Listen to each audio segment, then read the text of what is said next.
আসসালামু আলাইকুম সবাই, কেমন আছেন? আজকে সকাল ৭টায় আমি পোখারার উদ্দেশ্যে রওনা দিলাম। পোখারাতে আপনি যদি চাইলে গাড়ি ভাড়া করে নিতে পারেন। ট্যাক্সি আছে, জিপ আছে, আবার বিমান যেতে পারেন। কিন্তু আমি বাসে যাওয়াটা সাশ্রয় মনে করেছি। যেমন এখানে আম আপনি খুব অল্প খরচেই ট্রাভেল করতে পারছেন এবং পরিবেশটাও অনেক ভালো। বাসের সিটগুলো সুন্দর বা যেতে কোনো অসুবিধা নাই।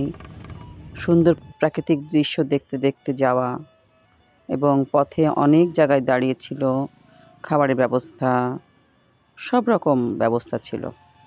তাতে করে আমার কাছে মনে হয়েছে যে বাসে করে যাওয়াটাই ভালো পোখারাতে। আর যদি অনেক মানুষ একসাথে যান তাহলে সেক্ষেত্রে ট্যুরিস্ট বাস আপনারা রেন্ট করতেই পারেন। আমি একা গিয়েছিলাম, তার জন্য বাসে করে গিয়েছি।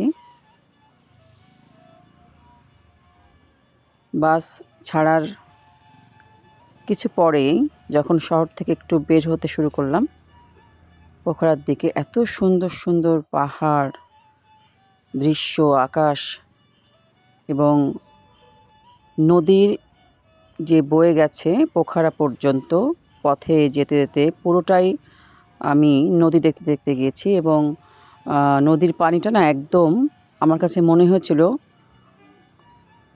একদম সিলেটের যে লালাখালের যে পানিটা হয় শীতকালে, পেস্ট কালারের পানি, একদম ওই রকম, একদম ওই রকম। এবং বেশ পাথর টাথর ছিল, মানে খুব ভাল লেগেছে। এবং যেখানে যেখানে বাস দাঁড়িয়েছিল ওখানে খাবার দাবার, কফি খেয়েছি। একটু পরপরই দাঁড়ায়, কোনো সমস্যা হয় না যেতে। আমার কাছে ওভারঅল খুব ভালো লেগেছে। আপনারা যারা পোখারা যেতে চান তারা এভাবে বাসে করে ট্রাভেল করতে পারেন খুবই স্বল্প খরচে। আমার খরচ পড়েছিল নেপালি রুপি ১২০০ টাকা। ১২০০ নেপালি রুপি, সরি টাকা না। যদি বা প্রাইস ওঠানামা করে। আমি গিয়েছিলাম এই নভেম্বর মাসে ২০২৫-এ। তো আমার কাছে আমার খরচটা এভাবে পড়েছিল।